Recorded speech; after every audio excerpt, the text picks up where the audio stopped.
बस स्वागत है प्रयास के इस यूट्यूब चैनल पे। और आज से हम लोग शुरू करेंगे अपना ज्योग्राफी का पोर्शन। देखिए, आप कोई भी एग्जाम की प्रिपरेशन कर रहे हो, ज्योग्राफी में कुछ इंपॉर्टेंट पार्ट्स हैं जिनको हमको पढ़ना बहुत ज़रूरी है, जैसे जलवायु यानी कि क्लाइमेट के बारे में। दूसरी चीज़ है आपके वेजिटेशन के बारे में, और तीसरी चीज़ है मैप के बारे में। बाकी जो पोर्शन है वो कम मात्रा में पूछा जाता है, परंतु पूछा जाता है। ठीक है, परंतु ये जो पोर्शन है ये आपका समझ लीजिए 80% ज्योग्राफी का सिलेबस कवर कर देता है, क्योंकि यहाँ से ज़्यादा क्वेश्चंस पूछे जाते हैं। ठीक है, और बाकी चीज़ें मैप वर्क्स में कवर कर लेते हैं। तो हम कोशिश करेंगे कि अपने चैनल के माध्यम से हम इन चीज़ों को कवर करें। तो हम आज से शुरू करते हैं अपना जलवायु के बारे में। तो आज जो हम करेंगे वो है सौर विकिरण, वायुमंडल और तापमान के बारे में। अगर आप इसको जो है अच्छे से फॉलो करेंगे, मैं बिल्कुल कहानी के रूप में समझाऊंगा। अगर आप समझ गए तो इसमें बहुत सारी कॉन्सेप्चुअल चीज़ें हैं, कॉन्सेप्ट के बारे में चीज़ें हैं। अगर आप समझ जाएंगे तो आपको ज्योग्राफी थोड़ा ईजिली समझ में आना शुरू हो जाएगा। ठीक है, तो आइए हम लोग इसको शुरू करते हैं। सबसे पहली चीज़ है कि हमारी ये पृथ्वी है। ठीक है, और सबसे पहला जो प्रश्न उठना चाहिए आपके मन में कि इस तरीके से जो तापमान में चेंज हो रहा है, चारों तरफ पानी बरस रहा है, बरसात हो रही है, रेन हो रही है, ये क्यों हो रही है ना। तो इसका सबसे मुख्य कारण है सूर्य, जो हमको ये समझना चाहिए। क्योंकि जो सूर्य है उसी की वजह से जो है हमारे अंदर जो है, हमारे जो पृथ्वी है उसके ऊपर अलग अलग तरीके का जो क्लाइमेट है या तापमान है, जो भी है वेदर है या जो भी है हमारे पास, वो मिलता है। तो मान लीजिए सूर्य है, सूर्य से कई सारी रेखाएं आ रही हैं। यानी रेखाएं का क्या मतलब है, वो हमारी तरफ जो है क्या मार रहा है, बाण मार रहा है। बाण किस चीज़ के मार रहा है, वो बाण मार रहा है हमारी तरफ अपनी सौर किरणों का।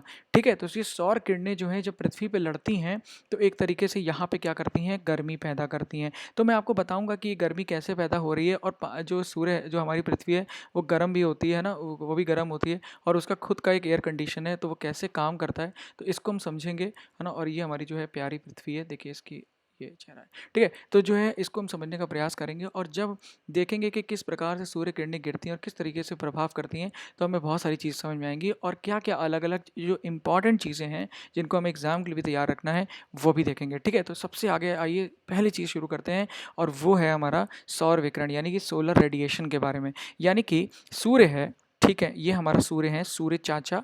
और ये क्या कर रहे हैं, बहुत सारी रेडिएशन निकाल रहे हैं ना, विकिरण निकाल रहे हैं अपने अंदर से, है ना। सबको जला देंगे ये, ठीक है, इस तरीके से कर रहे हैं। Okay, what is happening now. Okay, तो ये क्या कर रहे हैं, सूर्य विकिरण निकाल रहे हैं। ऐसे तो नहीं निकाल रहे हैं जैसे बन गया, ओके, बट क्या कर रहे हैं, सूर्य विकिरण निकाल रहे हैं चारों दिशाओं में। तो अब ये क्या होता है, सूर्य विकिरण कहाँ पहुँचता है, हमारी पृथ्वी पे भी पहुँचता है। और जिस प्रकार से हमारी पृथ्वी खड़ी होगी उस प्रकार से विकिरण हमारी पृथ्वी पे पड़ेगा। ठीक है, और जिस तरीके से पड़ेगा उस तरीके से गर्मी और ठंडक उस एरिया में होगी। अब आप मान लीजिए पहाड़ पे चले जाएंगे तो थोड़ा आपको ठंडक लगने लगती है, उसके कई और कारण हो सकते हैं, परंतु हम डिस्कस करेंगे क्या क्या अलग अलग कारण होते हैं। तो सबसे पहली चीज़ जो हमको आज समझनी है वो ये है कि सोलर जो रेडिएशन है, यानी कि जो सूर्य से किरणें निकल रही हैं, उनका जो आप कह सकते हैं एक तरीके का वो दिखती कैसी हैं, या आप कह सकते हैं वो किस प्रकार की होती हैं, है ना। तो जब सूर्य से निकलती हैं तो वो क्या होती हैं, बहुत ही शॉर्ट फॉर्म में होती हैं, है ना, जिसको हम लोग क्या बोलते हैं, यहाँ पे क्या लिखा हुआ है, यहाँ पे लिखा हुआ है लघु तरंग दैर्ध्य। ठीक है, थोड़ा गलत प्रोनाउंस हुआ तो आप समझ लेना क्या लिखा हुआ है। ठीक है, तो यहाँ पे मतलब है इसका शॉर्ट वेव्स हैं। यानी कि जो शॉर्ट वेव्स होती हैं जब ये पृथ्वी के अंदर आती है ना, तो ये पृथ्वी से लड़ती हैं, उसके बाद क्या होता है, ये हो जाती हैं लॉन्ग वेव्स। और जब ये लॉन्ग वेव्स जाती हैं पृथ्वी के वायुमंडल में, तो एक तरीके से गर्मी का उत्सर्जन होता है, गर्मी पैदा होना शुरू होती है। ठीक है, तो वो हम आगे समझेंगे, पर मैं आपको बता दिया कि ये जो शॉर्ट वेव्स यहाँ से निकल रही हैं उनका एक तरीके से करेक्टर क्या है। तो वो क्या है, जो ये वेव्स निकल रही हैं वो क्या है, शॉर्ट वेव्स हैं, यानी कि लघु हैं। तो ये ध्यान रखिएगा। उसके बाद क्या होता है, अब सूर्य तप जो है, सूर्य तप जब अंदर आएगा तो सूर्य तप होगा, अलग अलग जगह पे अलग अलग तरीके से होगा, वो हम आगे देखेंगे। फिर ये जो है फोटोस्फीयर होता है, ये थोड़ा सा समझ लीजिए क्योंकि ये हो सकता है क्वेश्चन पूछ लिया जाए। तो ये कहाँ पे होता है मैं थोड़ा बताता हूँ। जैसे मान लीजिए सूर्य है, ठीक है, अब आपने देखा होगा जब सूर्य में जब वो होता है इक्लिप्स, सोलर इक्लिप्स यानी कि सूर्य ग्रहण, तब आपने देखा होगा पृथ्वी यहाँ पे आ गई, इसके सामने आ गई, तो तब भी जो है ना सूर्य के चारों तरफ देखेंगे खूब सारा प्रकाश दिखाई देगा आपको ना, यही इसका फोटोस्फीयर होता है। ठीक है, और यहाँ पे होते हैं फोटॉन्स। तो जो फोटॉन्स होते हैं यही बेसिकली क्या होते हैं, सूर्य की किरणें होती हैं जो हमारे मुंह पे रोज सुबह पड़ती हैं, तो ये होते हैं फोटॉन्स। तो ये जो एरिया होता है इसे बोलते हैं फोटोस्फीयर। तो अगर सूर्य की रोशनी कहाँ से निकलती है, उसके फोटोस्फीयर से निकलती है। और एक और चीज़ इंपॉर्टेंट है कि ये ही सबसे ज़्यादा गर्म एरिया होता है सूर्य का, सबसे ज़्यादा गर्म। अब जितना भी हो आप देख लेना, पर सबसे ज़्यादा गर्म यही होता है। ये नंबर नहीं पूछेगा आपसे, पर ये पूछेगा कि कितना सबसे ज़्यादा गर्म क्या होता है। ये होता है कि सनस्पॉट्स होते हैं, है ना, सूर्य के कुछ धब्बे कलंक होते हैं वो होते हैं, या जो है सूर्य की सतह होती है। तो याद रखिएगा फोटोस्फीयर ही सबसे ज़्यादा गर्म होता है। साइंटिस्ट अभी भी समझने में लगे हैं कि क्यों, वाई वाई वाई ये दिस इज़ सो हॉट, है ना, ये इतना गर्म क्यों है। तो अभी भी इसका निष्कर्ष नहीं निकला है। तो बहुत सारे जो है आपको याद पता होगा कि सोलर प्रोब जो है भेजे गए हैं पृथ्वी से, है ना, सूर्य की तरफ। तो वो आपको नाम याद होने चाहिए, जैसे कि इंडिया का क्या है, आदित्य। तो वो जो है सोलर प्रोब है जो कि इसको पढ़ने के लिए सूर्य के जो अलग अलग साइकिल्स हैं, सोलर साइकिल्स हैं, या सोलर से सूर्य के जो है एक तरीके से ये सब निकल रहा है सूर्य से, उसको समझती हैं। तो ये हमारा हो गया फोटोस्फीयर। जियोइड सिंपल चीज़ है कि सूर्य जो ये हमारा पृथ्वी है वो एक तरीके से एक जियोइड है, वो एक गोला नहीं है, क्या है, हल्का सा फ्लैट है, जिसके वजह से जो हमारे पास सूर्य तप गिरता है वो एक जैसा नहीं गिरता, थोड़ा अलग अलग गिरता है, बस इतना। ठीक है। फिर जो सूर्य तप गिर रहा है वो क्या है, जो सूर्य की रोशनी गिर रही है, सोलर इंसोलेशन हो रहा है, वो बेसिकली क्या है, उसकी एक यूनिट होनी चाहिए, है ना। हर चीज़ की एक यूनिट होती है, जैसे मास की क्या है, किलोग्राम, है ना, इसी पर ग्राम, इस तरह से ना। वैसे सूर्य की भी गिर रही है, उसकी क्या यूनिट है, यहाँ पे याद रखिए लैंगली है। ठीक है। और सूर्य की जो जो हर जगह गिर रही है, किरणें गिर रही हैं, उसका अलग अलग जगह अलग अलग एक तरीके से कह सकते हैं कैलोरीज, जो उसकी मतलब मात्रा है वो कुछ मात्रा में गिरती है, पर उसका एक मीन अगर ले लें, यानी कि एक हम उसका जो है एक आप कह सकते हैं सबको एक साथ जोड़ के, है ना, और जो है निकालें कि कितना बनेगा, तो वो होता है 1.94 एवरेज निकालने पे। ठीक है, ये ध्यान रखिएगा। तो एवरेज जो होगा वो 1.94 कैलोरीज इस धरती पे गिरती है हर स्क्वायर सेंटीमीटर पर मिनट। हर मिनट गिर रही है इतनी एनर्जी। सोचिए इतनी एनर्जी पृथ्वी पे आ रही है, तभी हम लोग क्या कर रहे हैं, उसको यूटिलाइज नहीं कर पा रहे हैं। क्या कर रहे हैं हम लोग, कोयले को जला रहे हैं। पर अगर हम लोग सोलर पैनल्स लगाएंगे तो हम इस एनर्जी को यूज़ कर सकते हैं, पर सोलर से पैनल है महंगा। कोई नहीं, तो इतने पॉइंट्स आपने यहाँ पे कवर कर लिए किस प्रकार से सोलर रेडिएशन निकल रहा है। अब देखिए बहुत इंपॉर्टेंट पॉइंट, अब हमारे पास सोलर रेडिएशन आ गया, ठीक है ना, सोलर रेडिएशन हमारे पास आ गया। मैं शायद पिछले सोलर इंसोलेशन बोल था, सोलर रेडिएशन याद रखिएगा। फिर क्या होता है, जब वो सोलर रेडिएशन आ गया तो पृथ्वी में पहुंच जाता है, तो उसे बोलते हैं सोलर इंसोलेशन। और सूर्य उसका जो है एक डिस्ट्रीब्यूशन होता है पृथ्वी में, है ना। इस तरीके से नहीं है कि धरती पे आया और वो गर्म करने लगता है, नहीं, धरती पे भी उसका अलग ही तरीके से हर कई सारे कारण होते हैं और कई सारे फैक्टर्स होते हैं, जिसके वजह से जो है अलग अलग जगह पे अलग अलग हमें गर्मी मिलती है ना। तो उन हम कारणों को देखेंगे, क्यों जो है कहीं पे ज़्यादा गर्मी है, कहीं पे कम ठंड गर्मी है, कहीं पे ठंडक है, कहीं पे जो है पानी बरस रहा है, कहीं पे एकदम सूखा पड़ रहा है, क्यों है ऐसा। ठीक है, तो ये चीज़ देखते हैं। सबसे पहली चीज़ है कि पृथ्वी जो है वो एक धुरी पर घूमती है, ठीक है ना। उस धुरी का जो है वो क्या है, 66.5 डिग्री। तो इस पे जो है धरती जो है टिल्टेड है और घूम रही है। ठीक है, तो इस टेढ़े होने की वजह से क्या हो रहा है, जो जो जो हमारी सूर्य की किरणें आ रही हैं वो सीधी नहीं पड़ती हर जगह, कई जगह जो है वो स्लांट यानी कि थोड़ा सा तिरछी पड़ती हैं। और तिरछी की वजह से क्या होता है, यहाँ पे उतनी गर्मी नहीं हो पाती, यहाँ पे ज़्यादा गर्मी मिलती है, तो इस जगह से पानी ज़्यादा बरसता है। कहाँ पे, जो आपकी मध्य रेखाएं है ना, मध्य रेखा इक्वेटर जो होता है, यहाँ पे ज़्यादा गर्मी पड़ती है ना। और गर्मी ज़्यादा पड़ेगी तो क्या होगा, पानी ज़्यादा बरसेगा। तो हर यहाँ पे क्या होता है, इसीलिए इसको बोलते हैं शाम को 4 बजे यहाँ पानी बरसता है हर दिन, यहाँ पे इक्वेटर पे। आप देखिए, और जितने भी आपको वन मिलेंगे, जितने भी आपको इक्वेटोरियल फॉरेस्ट मिलेंगे, यानी कि जो ये इस रेखा से जुड़े हुए फॉरेस्ट मिलेंगे, घने वन मिलेंगे, वो आपको इसी एरिया में मिलेंगे, यानी कि इक्वेटोरियल में ही मिलेंगे आपको। चाहे आप कॉन्गो के फॉरेस्ट की बात कर लीजिए, या जो है आप यहाँ पे आज मलेशिया में आ जाइए, है ना, बाली के फॉरेस्ट हो गए, या आपके जो है आपके ब्राज़ील के फॉरेस्ट हो गए, तो अमेज़न फॉरेस्ट जिनको बोलते हैं, तो ये जितने भी फॉरेस्ट होंगे आपको इक्वेटोरियल में मिलेंगे, क्योंकि पानी ज़्यादा बरसता है, घने फॉरेस्ट हैं एकदम। ठीक है, तो ध्यान रखिएगा, ये इस जगह इसके वजह से होता है, क्योंकि हल्की सी पृथ्वी टिल्टेड है और पूरी यहाँ पे रोशनी यहाँ पे ज़्यादा मिलती है। ठीक है, वरना हर जगह पानी बरसता। तो अब आगे आ जाते हैं, अब क्या हो गया, सूर्य और अक्षांश, यानी कि सूर्य और लैटिट्यूड्स। तो जैसे कि मैंने आपको बताया कि लैटिट्यूड्स के अकॉर्डिंग ही जो होता है आपकी सनरेज हर जगह पे गिरती है। जैसा लैटिट्यूड होगा, लैटिट्यूड तो डिफाइन हो गए हैं, ठीक है, परंतु क्या है, सूर्य जो है अलग अलग जगह अलग अलग है। तो अब जैसे मान लीजिए यहाँ पे है, तो क्या हो रहा है, अब आप देख रहे हैं ना, सन जो है यहाँ पे ज़्यादा एरिया में अपनी रोशनी फैला रहा है ना, वही चीज़ ज़्यादा एरिया में फैल रही है। तो कोई चीज़ ज़्यादा एरिया में फैलेगी तो गाढ़ी होगी कि कम होगी, मतलब हल्की होगी या गाढ़ी होगी। तो आपको पता होगा हल्की होगी ना, क्योंकि वो ज़्यादा एरिया में फैल गया। जैसे पानी को मान लीजिए आप फैला दें, तो पानी जो है वो हर जगह फैल जाएगा, है ना। तो उसका क्या होगा, जो होगा आपको दिखेगा हल्का छिछला दिखाई देगा। पर अगर मान लीजिए पानी को एक गिलास में भर दें तो वो हल्का सा गहरा हो जाता है, हल्का सा तो गहरा हो जाएगा। तो वही चीज़ है, बस समझ लीजिए, मैं आपको अलग अलग एग्जाम्पल समझा रहा हूँ। तो यहाँ पे ज़्यादा सूरज है और यहाँ पे कम आपकी सूर्य की, मतलब यहाँ पे जो सूर्य की किरणें हैं, जितनी मान लीजिए 10 सूर्य की किरणें आ रही हैं, तो वो एक ही सेंटीमीटर में गिर रही हैं मान लीजिए, है ना। और यहाँ पे क्या हो रही है, 10 जो सूर्य की रेखाएं आ रही हैं या रोशनी आ रही है, किरणें आ रही हैं, वो यहाँ पे 10 सेंटीमीटर में फैल रही है। यहाँ पे 1 सेंटीमीटर में फैल रही, मान लीजिए यहाँ पे 10 सेंटीमीटर में फैल रही है। तो यहाँ पे क्या होगा, कम गर्मी होगी, यहाँ पे ज़्यादा गर्मी होगी, इतना ध्यान रखना है, ठीक है। फिर जो धरती होती है वो बेसिकली जो है एक अलग ही अवधि में घूमती है, ठीक है ना, ये आपको ध्यान रखना है। तो जैसे कि यहाँ पे 2 इंपॉर्टेंट वर्ड्स हैं, इनको आपको याद रखना है, उपसौर और अपसौर। तो अपसौर या उपसौर को कैसे याद रखना है, जब आपका यहाँ पे एरिया होता है, पेरिहेलियन बोलते हैं इसको। तो ये जो होता है जनवरी का टाइम होता है, इस समय जो होता है ना, धरती जो होती है वो सूर्य के पास होती है, तो इसको बोलते हैं पेरिहेलियन, ठीक है ना। उपसौर, उप किसी के पास बैठा, बोलते हैं ना उपासना बोलते हैं ना, उपासना यानी कि उपासना मतलब आप उपासना बोलते हैं या उपवास बोलते हैं ना। क्यों बोलते हैं उपवास? क्योंकि उस समय जो होते हैं भगवान के पास या जो भी हम जिसको मानते हैं उसके पास रहने का प्रयास करते हैं ना। उस समय मतलब खाना पीना कम कर देते हैं और भजन कीर्तन करते हैं, ऐसे बोलते हैं उपवास, उसी से शब्द है उपसौर। तो उपसौर में क्या होता है, पृथ्वी जो है वो कहाँ बैठी है, सूर्य के पास बैठी है ना। तो ये जनवरी का मंथ होता है, ये आपको इंपॉर्टेंट है, ध्यान रखिएगा, यहाँ पे कंफ्यूजन हो सकता है। और यहाँ पे होता है एक अपसौर, तो वो क्या होता है, जुलाई का पोर्शन होता है, ठीक है। तो ये ध्यान रखिएगा। एक मैंने और डायग्राम आपके लिए यहाँ पे डाला है, ये आपको ध्यान रखना है। यहाँ पे देखिए, आप देखिए मैंने जो आपको दोनों एरिया बताया था ना, एक जुलाई का एरिया हो गया और एक जनवरी का एरिया हो गया, तो ये सबसे पास होता है। पर एक बीच में भी एक एरिया आता है, इसे बोलते हैं सोलिस्टिस, लाइन ऑफ सोलिस्टिस, ठीक है, आगे हम पढ़ेंगे। पर मैं आपको थोड़ा सा बता देता हूँ, जब 21 जून का जो एरिया होता है ना, आपने देखा होगा जो इंडिया होता है ना, इंडिया भारत, तो उसके ऊपर से क्या जा रही है, कर्क की रेखा जा रही है। तो उसमें क्या होता है कि ट्रॉपिक ऑफ कैंसर जा रहा है।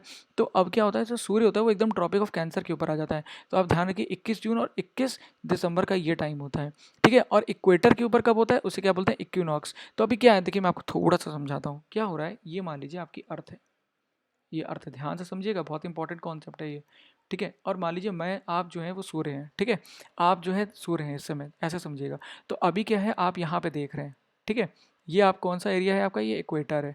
अभी आप यहाँ देख रहे हैं, ठीक है। तो आज कौन सी तारीख हो सकती है, या तो आज होगा 21 मार्च, ठीक है, एकदम आप डायरेक्टली इसको देख रहे हैं, या फिर आज होगा 23 सितंबर, ठीक है। अब मान लीजिए आपने कहा नहीं, मैं आप थोड़ा सा ऊपर जाऊँगा, ठीक है। जब आप ऊपर जाएंगे तो कौन सी तारीख आ जाएगी यहाँ पे, यहाँ पे आ जाएगी 21 जून, ठीक है। फिर आप कहेंगे नहीं मैं वापस नीचे आऊँगा, तो अब कौन सी तारीख आ जाएगी, 23 सितंबर, ठीक है। फिर आप कहेंगे नहीं मैं और नीचे जाऊँगा, तो अब कौन सी तारीख आ जाएगी यहाँ पे, कौन सी आ जाएगी, 3 जनवरी। तो इस तरीके से पृथ्वी जो है जब घूम रही होती है, तो सूर्य जो होता है वो अपने आप को ऊपर नीचे करता रहता है। अगर आपको ये नहीं समझ में आया तो आप एक बार फिर से देख लीजिएगा, ठीक है। तो मैंने स्टार्टिंग मानी 21 मार्च को, मान लीजिए, ठीक है। तो 21 मार्च को जब हम चलेंगे तो एक बार ऊपर गए, तब 21 जून को यहाँ पे सूर्य पहुँच गया ट्रॉपिक ऑफ कैंसर पे।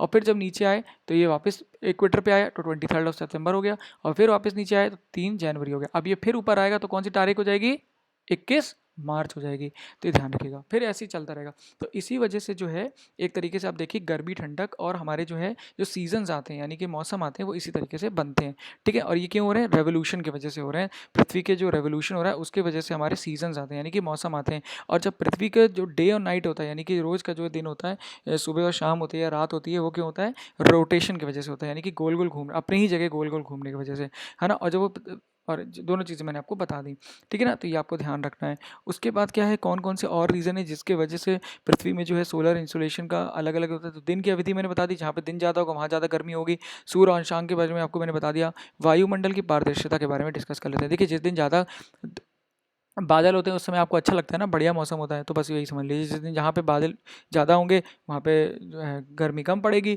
या उमस बढ़ जाएगी। परंतु जहाँ पे जो है आपके बादल नहीं होंगे वहाँ पे क्या होगा, गर्मी ज़्यादा आएगी और धूप रहेगी, ठीक है। तो वहाँ पे गर्मी जो है ज़्यादा फैलेगी, इस तरीके से समझ लीजिए। और स्थल विन्यास या परावर्तित गुणांक, यानी कि एल्बिडो, ये एक इंपॉर्टेंट कॉन्सेप्ट है, मैं आगे डिस्कस करूंगा। इसको बस आप इतना इतना समझ लीजिए कि मान लीजिए कोई भी सरफेस है, कोई भी एक मतलब आप समझ लीजिए, जैसे मान लीजिए ये एक आपका लैंड है, ठीक है। तो हर एक लैंड का एक अलग ही वो होता है, प्रॉपर्टी होती है, या वो कितना जो है आपका अब्जॉर्ब करेगा या कितना रिफ्लेक्ट करेगा सोलर रेडिएशन को, या जो भी आपका सोलर जो इसके ऊपर ताप है या जो भी है, एक तरीके से किरणें गिर रही हैं। तो अभी थोड़ा समझ में नहीं आया होगा, मैं आगे आपको आसान भाषा में और समझाऊंगा, ठीक है। बस इतना ध्यान रखिए, एल्बिडो एक फैक्टर होता है जिसमें डिस्ट्रीब्यूशन ऑफ, जब सोलर इंसोलेशन की बात करें, जब सूर्य तप का वितरण की बात करें, तो ये इंपॉर्टेंट है, ठीक है। फिर आता है सूर्य कलंकों की संख्या। तो सूर्य कलंकों की संख्या क्या होती है, जैसे मान लीजिए सूर्य है, तो सूर्य में कभी कभी ना यहाँ पे सोलर स्पॉट्स पड़ते हैं, ये ब्लैक ब्लैक होते हैं। इनका टेम्परेचर थोड़ा सा कम होता है सूर्य के सरफेस से। जो ये सूर्य का सरफेस है, मान लीजिए ये सूर्य का सरफेस है, इस समय इसका जो है क्या है, 5000 डिग्री सेंटीग्रेड, ठीक है। तो ये जो होंगे ये कितने हो जाएंगे, 4000 डिग्री सेंटीग्रेड, ऐसे समझ लीजिए। तो थोड़े से ठंडे होते हैं, परंतु इनके वजह से भी क्या होता है, सन से जो है जो आ रही होती है रेडिएशन होती है ना, जो सन से मैंने आपको बताया ना, सन के चारों तरफ फोटोस्फीयर है, तो वो जो है क्या होता है, धरती पे आना उसका प्रभाव पड़ता है, कुछ ना कुछ ज़्यादा हो जाता है, कभी कभी कम हो जाता है, इस प्रकार से। बस आप ध्यान रखिएगा, इनके वजह से भी प्रभाव होता है धरती पे, ठीक है। और सौर कलों की संख्या, तो ये हो गए कुछ फैक्टर जिनके वजह से जो हमारी पृथ्वी है उसके ऊपर गर्मी या ठंडक ज़्यादा कम और ज़्यादा पड़ती है, हो गए। तो ये पॉइंट इंपॉर्टेंट था। उसके बाद हम देखते हैं कि कैसे जो है हमारा जो, अब मान लीजिए गर्मी तो पहुंच गई, ठीक है, अब हमारे धरती पे गर्मी पहुंच गई, सूर्य की रोशनी पहुंच गई, सब कुछ हो गया, ठीक है, अब हमारे पास धरती मान ली टेढ़ी थी या सीधी थी, जो भी था, हमने उस प्रकार से जो है अपने पहुंचा ली गर्मी। अब क्या करना है, अब यहाँ पे जो है गर्मी कैसे अंदर, या जो भी हमारी जो आप कह सकते हैं ना एक तरीके से जो तापमान है वो कैसे जो है घूमेगा पूरे वायुमंडल में, उसको डिस्कस कर लेते हैं। तो 4 चीज़ें होती हैं जिन जो बेसिकली काम करती हैं, इन चारों चीज़ों को हमें समझना बहुत ज़रूरी है। एक है चालन, यानी कि कंडक्शन। इसमें क्या होता है, 2 बॉडी होती हैं ऐसे जुड़ी हुई होती हैं, और दोनों में से जो है यहाँ से गर्मी इसमें जाती है। अगर ये मान लीजिए ये ज़्यादा गर्म है तो गर्मी यहाँ से इसमें चली जाएगी, और अगर ये ज़्यादा गर्म है, अगर मान लीजिए ये ज़्यादा गर्म है तो गर्मी यहाँ से इसमें आ जाएगी। तो इस तरीके से होता है, और दोनों टेम्परेचर अपना बराबर करने का प्रयास करते हैं। तो ये आपको ध्यान रखना है, ओके, ये इंपॉर्टेंट पॉइंट है। फिर दूसरा होता है कन्वेक्शन, यानी कि संवहन। अब इसमें तक कन्वेक्शन में क्या होता है, जैसे आप ये देख रहे हैं, है ना, तो गर्म गर्म हवा जो होती है हमेशा ऊपर उठती है। तो जब भी कोई गर्म हवा ऊपर उठती है तो उसको क्या बोलते हैं, कन्वेक्शन बोलते हैं, यानी कि संवहन बोलते हैं, संवहन, ठीक है। तो ये चीज़ आपको समझ में आ गया। उसके एक होता है रेडिएशन। रेडिएशन क्या होता है, बिना, जब कोई भी मीडियम ना हो, अब यहाँ पे क्या है, एयर इज़ अ मीडियम। यहाँ मीडियम मतलब एक यहाँ पे बीच में क्या है, एक इसके पास एक कह सकते हैं एक माध्यम है जिसके थ्रू ये चल रही है गर्मी, है ना, ऊपर जा रहा है, कन्वेक्शन में गर्मी जो ऊपर उठ रही है। पर यहाँ क्या है, स्पेस है, मान लीजिए ये आपकी पृथ्वी, हमारी पृथ्वी, प्यारी पृथ्वी, ठीक है, इसमें, और यहाँ पे सूर्य है, तो सूर्य और इसके बीच में क्या है, स्पेस है, कुछ भी नहीं है, सन ना कोई भी पार्टिकल नहीं है, खाली है पूरा। तो यहाँ पे जो गर्मी आ रही है जहाँ पे, या जो किरणें पहुँच रही हैं यहाँ पे, इनको क्या बोलते हैं, इनको बोलते हैं रेडिएशन।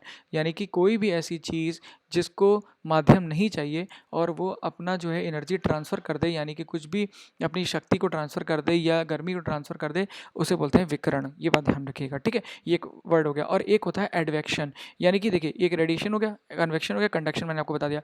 एक होता है एडवेक्शन, जब जब ऐसे चले, अभी ऊपर वाला देख लिया, अब मान लीजिए कोई चीज़ ऐसे चल रही है नीचे की तरफ, बगल बगल हॉरिजॉन्टल, तो उसको क्या बोलेंगे हम, उसको एडवेक्शन बोलते हैं, यानी कि अभिवहन बोलते हैं। तो इसका एक बहुत अच्छा एग्जाम्पल क्या है, आप सबको पता है, वो एग्जाम्पल है आपका कि लू का एग्जाम्पल। ये गर्मी में बहुत लू चलती है ना उत्तर प्रदेश में खासकर, जिससे बहुत लोग बीमार पड़ जाते हैं। तो ये जो है आपको ध्यान रखना है, ठीक है, कि जब इस तरीके से चलेगी, एक तरीके से लेटी हुई या क्षैतिज पोर्शन में, यानी क्षैतिज यानी हॉरिजॉन्टल में, तब उसे क्या बोलेंगे, एडवेक्शन बोलेंगे। तो ये आपको पॉइंट याद रखना है। ये 4 चीज़ें जो होती हैं एनवायरनमेंट में होती हैं, जिसके वजह से गर्मी या तापमान जो होता है गर्म या कम होता है, ठीक है, एक जगह स्थिर नहीं रहता। इस प्रकार से हमको याद करना है। अब आगे आ जाते हैं। ये है पृथ्वी का ऊष्मा बजट, ठीक है।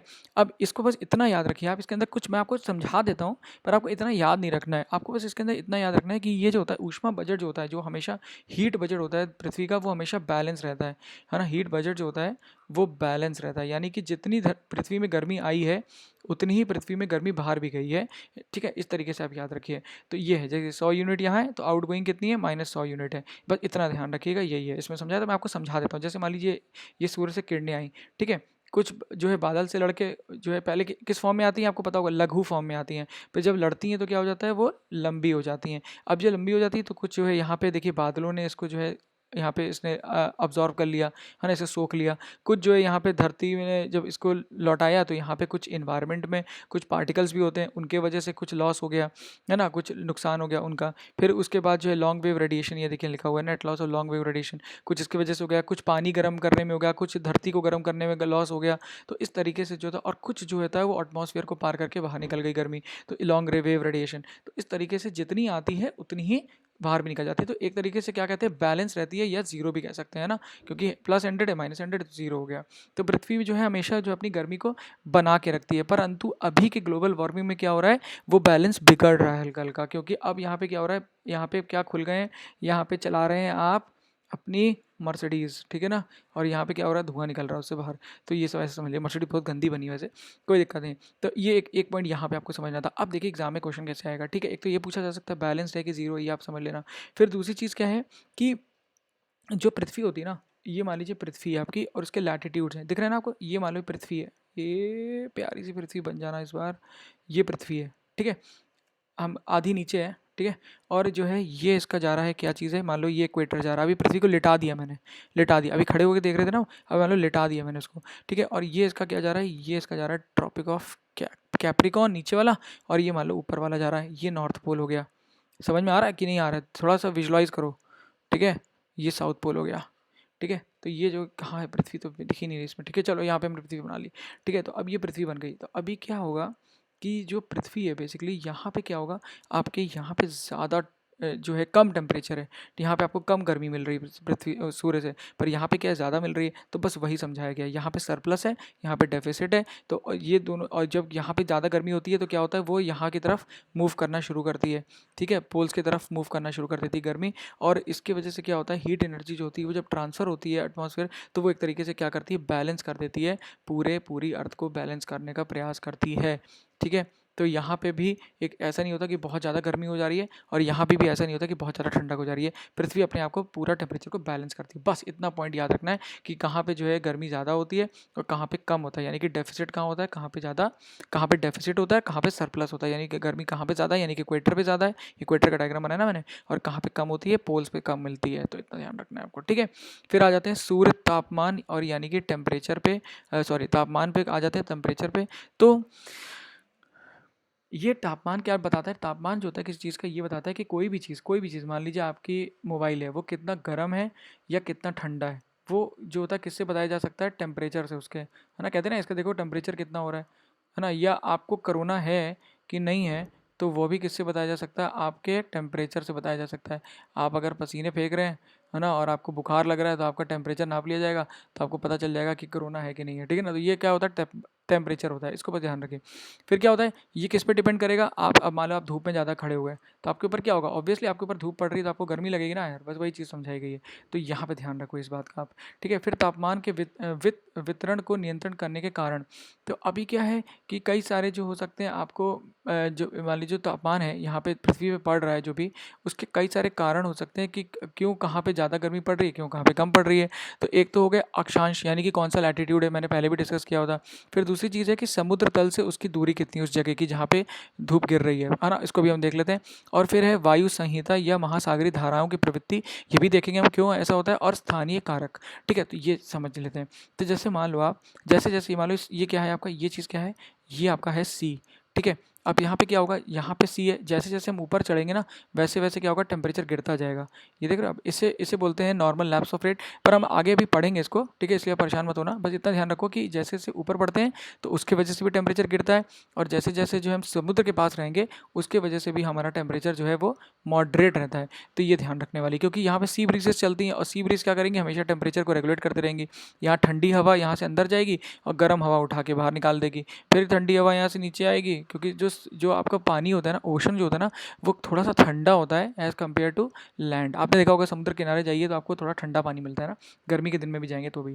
तो ये एक चीज़ आप समझ लो, ठीक है। अभी मैं बताऊंगा क्वेश्चन कैसे आएगा इसमें, ठीक है। फिर जो है ये हो गया आपका जो है अलग अलग जो आपकी ये आपकी जो महासागरीय एक तरीके से कह सकते हैं, जो आपकी वो घूम रही हैं, क्या बोलते हैं यहाँ पे इसको, धाराएं, है ना, इनको बोलते हैं। तो ये कैसे बनती हैं, ये बेसिकली आप समझ लीजिए, जो हमारा टेम्परेचर चेंज हो रहा है ना, उसी की वजह से ये भी बनती हैं।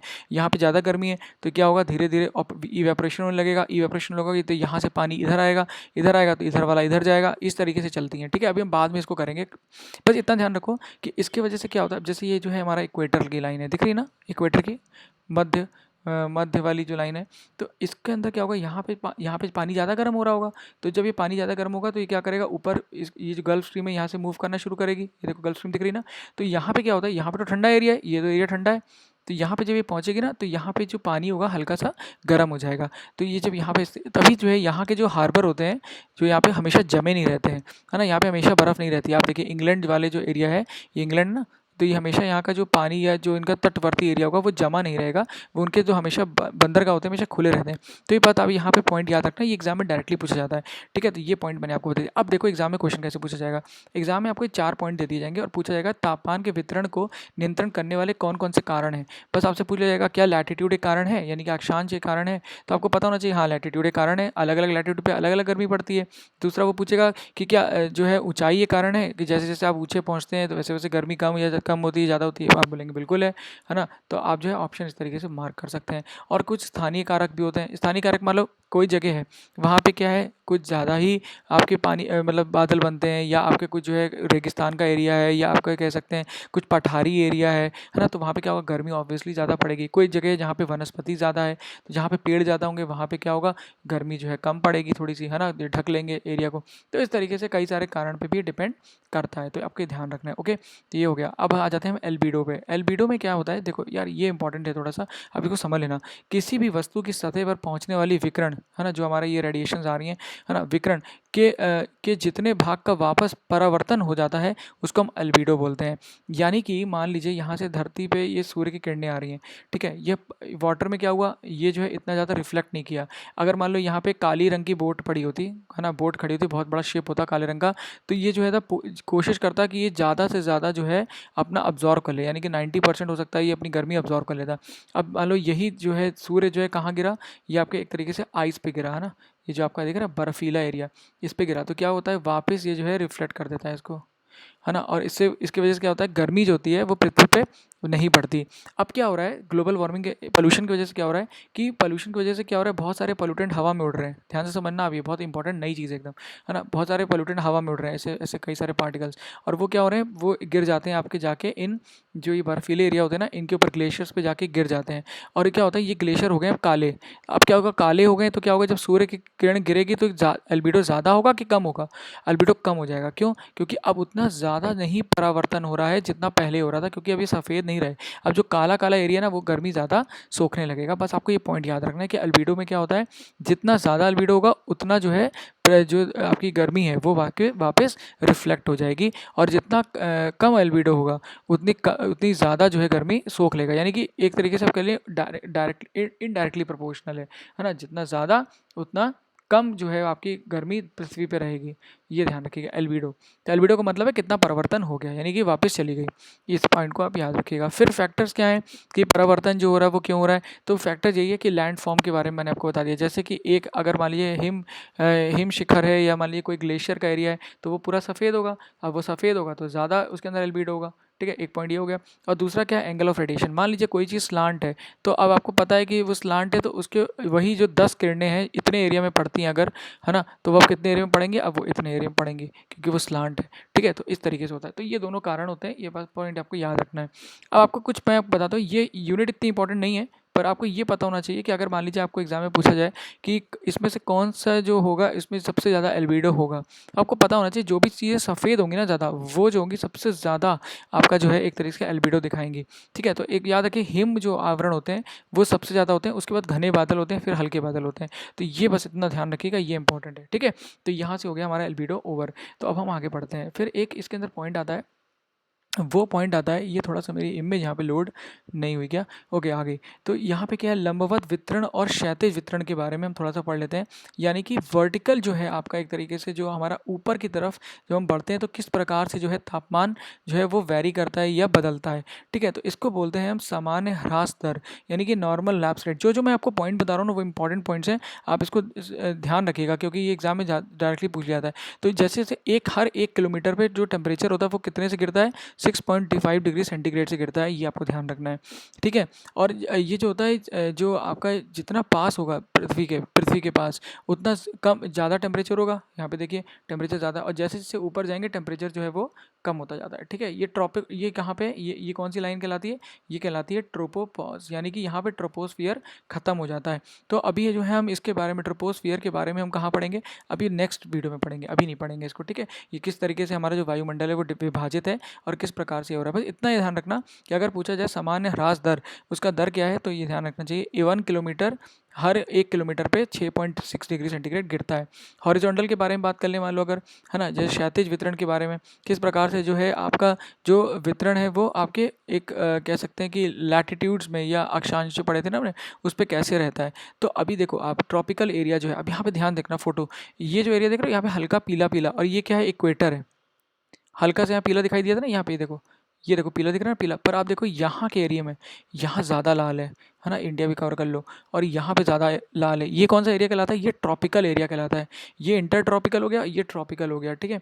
और क्या होता है कि इन एरियाज़ में जो होता है ना गर्मी ज़्यादा होती है इंटर ट्रॉपिकल में एज़ कम्पेयर टू इक्वेटर के एरिया में, ठीक है। तो जो ये एरियाज़ हैं यानी कि अयनवर्ती एरियाज़ हैं, अयनवर्ती रेखाओं के पास जो है, ये जो अयनवर्ती रेखाएँ है ना, ये जा रहा है ना ट्रॉपिक ऑफ कैंसर हल्का सा, तो इन पे जो होगा ना टेम्परेचर ज़्यादा होगा एज़ कम्पेयर टू इनके इनके बीच में, यहाँ पे और इनके बीच में जो टेम्परेचर को ज़्यादा होगा एज़ कम्पेयर टू जो है आपका इस वाले एरिया में जहाँ पे डायरेक्टली सन रेज पड़ रही हैं। हमेशा ध्यान रखिए सन जो होता है डायरेक्टली इक्वेटर पे पड़ता है ना, दो समय पे ज़्यादा डायरेक्टली, मतलब मोस्टली वो डायरेक्टली रहता है, ज़्यादा सूर्य रहता है, क्योंकि सूर्य इसी एरिया में घूम रहा है ना बार बार, आपको मैंने पीछे बताया था। तो वो गर्मी ज़्यादातर किस पोर्शन में रहेगी, इसी पोर्शन में रहेगी, है ना। पर तब भी जो है यहाँ पे टेम्परेचर सबसे ज़्यादा नहीं होता है, भले ही यहाँ पे सबसे ज़्यादा सूर्य किरणें गिर रही पर नहीं होता है। तो ये आपको ध्यान रखना है। तो इसको बोलते हैं हॉरिजॉन्टल डिस्ट्रीब्यूशन, है ना, वितरण। और ये यहाँ पे इंपॉर्टेंट पॉइंट है, ये आपको ध्यान रखना है। जो मैंने आपको बताया सबसे ज़्यादा गर्मी कहाँ पे होती है, ट्रॉपिकल और इंटर ट्रॉपिकल एरियाज़ में होती है। तो ये एक पॉइंट इंपॉर्टेंट है, ठीक है। इसी तरीके से मैंने आपको थोड़ा सा इसके बारे में बता दिया। अब एक आ जाते हैं आप उसके लंबवत मैंने आपको बता दिया, और एक आपको मैंने क्षैतिज बता दिया, दोनों बता दिया, ठीक है। फिर एक होते हैं देखिए आपके आइसोथर्म्स, बस आपको नाम याद रखना है। आइसोथर्म्स क्या करते हैं आपको बताते हैं, आइसोथर्म्स बताते हैं क्या है। थर्म्स का मतलब क्या होता है, थर्म्स का मतलब होता है गर्मी, ठीक है, हीट, ठीक है।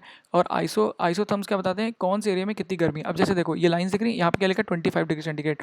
अब ये लाइन 25 डिग्री सेंटीग्रेड बता रही है, और इसके बीच में जितना एरिया होगा इसका जो मीन टेम्परेचर होगा ना वो हमेशा 25 डिग्री सेंटीग्रेड रहेगा। पर देखो जैसे ही हम आप देखो लैंड पे आते हैं टेम्परेचर बढ़ जाता है, 30 डिग्री सेंटीग्रेड, 30, 35, 35, 30 दिख रहा है ना, ये होता है। तो इस प्रकार से देखो गर्म है यहाँ पे ट्रॉपिकल एरिया, है ना, जैसे मैंने पीछे भी बताया था आपको हॉरिजॉन्टल डिस्ट्रीब्यूशन में। ये आपको ध्यान रखना है, इसे आइसोथर्म बोलते हैं, और इन्हें समताप रेखाएं हिंदी में बोलते हैं, वैसे ट्रॉपिकल आइसोथर्म्स होते हैं। और टेम्परेट ग्रेडियंट्स क्या होते हैं, मान लो टेम्परेट ग्रेडियंट में इतना ध्यान रखो आप, ताप प्रवणता मतलब कि एक कितना जो है टेम्परेचर में डिफरेंस है, यानी कि कितना जो है उनमें जो है एक तरीके डिफरेंस को क्या बोलेंगे, उसमें अंतर है किसी दो आइसोथर्म में या दो रीजन्स में, या एक मान लो एक ये रीजन है और एक ये रीजन हो गया, तो इन दोनों में कितना डिफरेंस है वो टेम्परेचर ग्रेडियंट बताता है हमारा, ठीक है। तो ये चीज़ ध्यान रखना आप, जो मैंने पॉइंट इसमें बताए। फिर आ जाते हैं, एक होता है तापमीय प्रतिमोलन या तापमान का व्युत्क्रमण, यानी इन्वर्जन ऑफ टेम्परेचर। ये एक इंपॉर्टेंट कॉन्सेप्ट है, आपको बस इतना ध्यान रखना है। देखो बहुत ईजी है, मैं एक बार में समझा दूंगा आपको 1 मिनट के अंदर। ये देखो ये है आपकी धरती, गर्म होगा, गर्मी हो रही है यहाँ पे, गर्मी होगी तो क्या होगा, आपकी गर्म हवा ऊपर उठेगी, ठीक है ना, गर्म हवा ऊपर उठनी चाहिए। तो जैसे जैसे गर्म ऊपर हवा ऊपर उठेगी, यहाँ तो गर्मी रहनी चाहिए, यहाँ वार्म होना चाहिए, और यहाँ क्या होना चाहिए, कोल्ड, क्योंकि जैसे जैसे ऊपर जाएगी गर्मी अपने आप को लूज करती जाएगी और यहाँ ठंडा हो जाएगी। पर टेम्परेचर इन्वर्जन यानी कि जो तापमानीय प्रतिमूलन होता है उसमें क्या होता है, यहाँ पे गर्मी हो जाती है और यहाँ ठंडक हो जाती है, और इसके वजह से एक तरीके से गर्मी यहाँ पे कैद हो जाती है, ठीक है ना। तो इसको बोलते हैं तापमान का प्रतिमूलन, तापनीय प्रतिमूलन। ये हमको बस इतना समझ लेना जो मैंने आपको समझाया, ठीक है ना।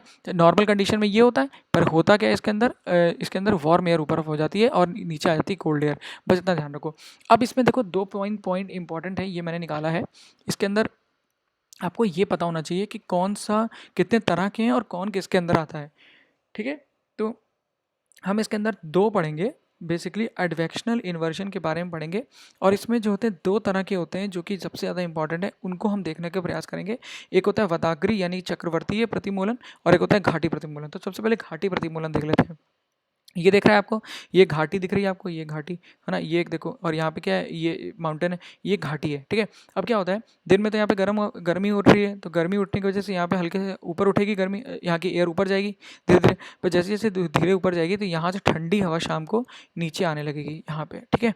जैसे जैसे नीचे आएगी तो ये पूरा एरिया जो है, ये पूरा एरिया क्या हो जाएगा, ये ठंडी हवा से भर जाएगा, और ये ऊपर आ जाएगा वार्म एयर। तो क्या होता है, रात में जो होता है ना बहुत ज़्यादा ठंडक हो जाती है वैली में, है ना, इसीलिए जो है बहुत ज़्यादा ठंडक रहती है यहाँ पे। तो ये एक टेम्पर इन्वर्जन का एग्जाम्पल है, आपको याद रखना है कि किस प्रकार से जो है हमारे घाटी प्रतिमूलन होता है, और जो है नीचे क्या होता है और ऊपर क्या होता है, बस इतना ध्यान रखना होगा, ठीक है। फिर फ्रंटल इन्वर्जन होता है। फ्रंटल इन्वर्जन में क्या होता है, ये मान लो गर्म एयर आ रही है, मान लो इतनी सारी गर्म एयर है, और यहाँ पे क्या है, इतनी सारी ठंडी एयर है, तो अब ये पास आ रही है। अब आगे जाके क्या होगा, ये ठंडी हवा है वो भारी होती है, और गर्म हवा है जो हल्की होती है, तो गर्म हवा हल्की सी ऊपर उड़ जाती है और ये ठंडी हवा नीचे चली जाती है। अगर ये आगे ऐसे ही चलता रहे और पुश करता रहे तो आगे चक्रवात भी बन जाते हैं। इसलिए इनको जो है हम एक तरीके से क्या भी बोलते हैं, यहाँ पे मैंने बोला था ना वदाग्री, इनको चक्रवर्ती प्रतिमूलन भी बोलते हैं। हम पढ़ेंगे आगे इसको कैसे चक्रवात बनते हैं। तो इतना ध्यान रखना कि इनको फ्रंटल इन्वर्जन होता है, और ये जो होते हैं किस में आते हैं, आपके एडवेक्शनल इन्वर्जन्स में आते हैं, ठीक है। तो ये बात इंपॉर्टेंट है, इसको आप ध्यान रखना, ठीक है।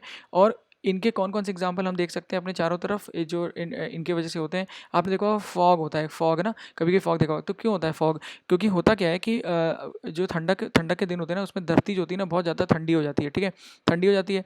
ठंडी हो जाने की वजह से क्या होता है, जब कुछ गर्म हवा कहीं से आती है या कोई गर्म जगह पे कोई ठंडी हवा आती है, तो इनके वजह से क्या होता है, एक तरीके से यहाँ पे फॉग बन जाता है। इसी प्रकार से सिटी स्मॉग भी होता है। सिटी स्मॉग में क्या होता है, आपने देखा होगा कभी कभी सिटी में बहुत ज़्यादा धूल रहती है ना, जैसे दिल्ली में तो खासकर, तो उसमें यही होता है, ऊपर के एरिया में क्या होता है, आपके यहाँ पे गर्म हवा बन जाती है और यहाँ ठंडी हवा होती है। और स्मॉग जनरली आप देखा होगा विंटर्स में होता है यहाँ पे दिल्ली में, तो यहाँ पे ठंडी हवा हो जाती है और यहाँ पे गर्म हवा हो जाती है और ये फंस जाती है यहाँ पे ठंडी हवा।